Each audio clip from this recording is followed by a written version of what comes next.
بسم اللہ الرحمن الرحیم۔ سادات و مومنین، کتاب نہج البلاغہ، خطبہ نمبر 2۔ جناب امیر المومنین مولا امام علی صلوات اللہ علیہ صفین سے پلٹنے کے بعد فرماتے ہیں، اللہ کی حمد و ثنا کرتا ہوں، اس کی نعمتوں کی تکمیل چاہیے، اس کی عزت و جلال کے آگے سر جھکانے اور اس کی معصیت سے حفاظت حاصل کرنے کے لیے، اور اس سے مدد مانگتا ہوں اس کی کفایت و دستگیری کا محتاج ہونے کی وجہ سے۔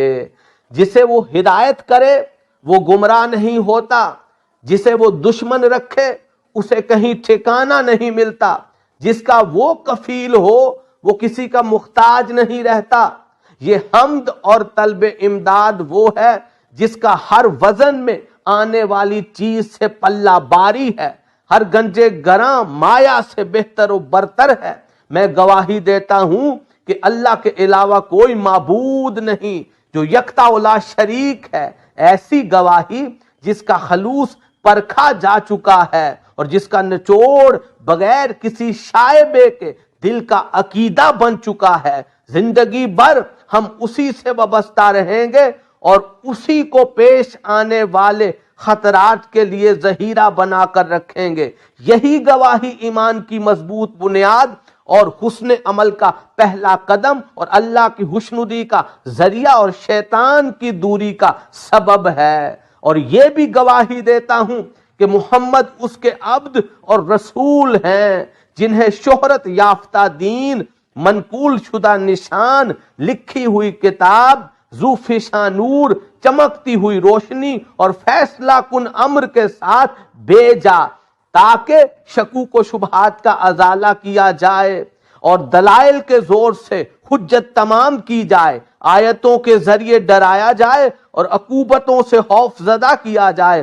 اس وقت حالت یہ تھی کہ لوگ ایسے فتنوں میں مبتلا تھے جہاں دین کے بندھن شکستہ، یقین کے ستون متزلزل، اصول مختلف، حالات پراگنا تھے، نکلنے کی راہیں تنگ و تاریک تھیں، ہدایت گمنام اور ضلالت ہماگیر تھی، کھلے خزانوں اللہ کی مخالفت ہوئی تھی اور شیطان کو مدد دی جا رہی تھی، ایمان بے سہارا تھا، چنانچہ اس کے ستون گر گئے، اس کے نشان تک پہچاننے میں نہ آتے تھے، اس کے راستے مٹا گئے اور شاہراہیں اجڑ گئیں۔ وہ شیطان کے پیچھے لگ کر اس کی راہوں پر چلنے لگے، اس کے گھاٹ پر اتر پڑے، انہی کی وجہ سے اس کے پھریرے ہر طرف لہرانے لگے تھے۔ ایسے فتنوں میں جو انہیں اپنے سموں سے روندتے اور اپنے کھروں سے کچلتے تھے اور اپنے پنجوں کے بل مضبوطی سے کھڑے ہوئے تھے، تو وہ لوگ ان میں حیران و سرگرداں، جاہل و فریب خوردہ تھے۔ ایک ایسے گھر میں جو خود اچھا مگر اس کے بسنے والے برے تھے، جہاں نیند کی بجائے بیداری اور سرمے کی جگہ آنسو تھے، اس سرزمین پر عالم کے منہ میں لگام تھی اور جاہل معزز و سرفراز تھا۔ اسی خطبہ کا ایک حصہ جو اہل بیت نبی سے متعلق ہے، فرمایا، وہ سر خدا کے امین اور اس کے دین کی پناہ گاہ ہیں، علم الہی کے محزن اور حکمتوں کے مرجع ہیں، کتب آسمانی کی گاٹیاں اور دین کے پہاڑ ہیں، انہی کے ذریعے اللہ نے اس کی پشت کا ہم سیدھا کیا اور اس کے پہلوؤں سے ذوف کی کپ کپی دور کی۔